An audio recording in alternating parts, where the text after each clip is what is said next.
Can't ping pong help me learn tennis? Will racquetball hurt my tennis game? Can't badminton help me play better table tennis?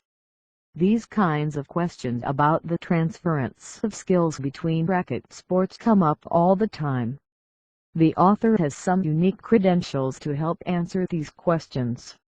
We will examine some of the mechanical similarities and differences between racket sports to help answer some of these questions. To best compare the mechanics of tennis, table tennis, or other racket sports requires a bit of basic kinesiology. If you are standing relaxed with your hands at your sides, palms facing forward, you are in what is called the anatomic position. If you angle your fingertips away from your thighs, the max being about 45 degrees, that movement is called wrist abduction. Reversing that small movement is called wrist adduction. Kinesiology students remember the difference by visualizing that this body part is being added toward the midline, or long axis of the body, and like to capitalize the first three letters for clarity. Wrist posture is one very important difference between table tennis, racquetball, squash, badminton, and even fencing. Picture a fencer with a sabre or foil in their hand thrusting toward the opponent. In order to make the foil tip reach as far as possible, the wrist must be fully adducted. The wrist posture for table tennis is nearly the same but used for another purpose, not just for extending the reach. In table tennis, the wrist is adducted to allow it to express whip during forward motion and contact. The legs, torso, shoulder, and arm start the movement and transmit momentum in what is called a kinetic chain. That chain of movement snaps the table tennis racket like a bullwhip at the ball. This kinetic chain of momentum from the ground, up through the body, then culminating at contact is actually common to most, if not all, contact/collision sports such as football and baseball. In contrast to table tennis, the wrist in tennis is usually abducted. With the brief exceptions of reaching defensively to get to a ball or reaching upward for a serve or smash, the wrist posture in tennis is more like holding a hammer, much more abducted. This posture does several things for a tennis player. First, it makes bearing the extra weight and length of a tennis racket easier by it being above the hand vertically. Second, an abducted wrist is a stronger, more controllable wrist posture. It is more able to resist the high impact forces of a tennis ball and also more able to resist the high twisting forces of off-center impacts. Obviously, these kinds of impact forces do not exist in table tennis, and learning this posture requires a great deal of practice and discipline. Unfortunately, as the author has found, that same abducted wrist discipline painstakingly learned to play better tennis is difficult to set aside when one tries to play ping pong with its adducted wrist. This is the main complaint of table tennis coaches, when teaching those who have come from tennis, that they must constantly remind them to drop or abduct the wrist. The author's own ping pong coaches just smile and point now.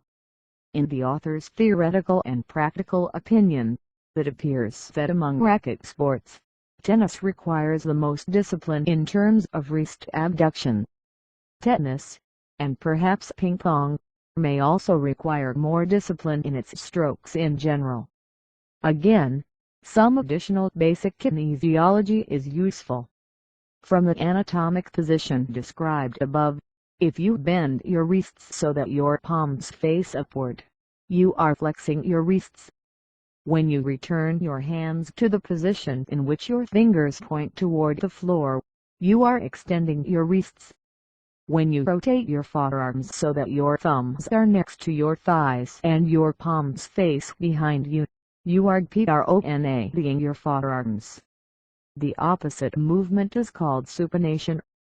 Both pronation and supination are defined by the two bones in the forearm rotating around each other, movements which are distinct but often confused with flexing the wrist. Because the target for badminton, squash, and racquetball is so large, acceleration of the racket and contact speed is usually top priority. To do that, both flexion and pronation is used in the forearm to obtain the highest velocity. The target in tennis and table tennis is smaller than the other sports and maximum racket velocity is less often desired. The notable exceptions are the tennis serve and smash, but even those strokes generate racket velocity by almost exclusively using pronation, not flexion of the wrist. Pronation is also the dominant forearm movement in throwing a fast baseball. What does this tell us about transferring skills from one sport to another? Does this make one racket sport easier to learn if you are already familiar with another?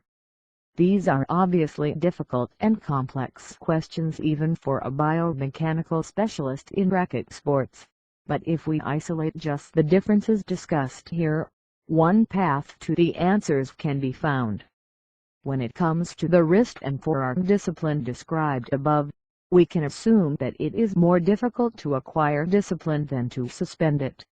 For that reason it follows that it is easier to learn racquetball, badminton, and squash after learning tennis or table tennis.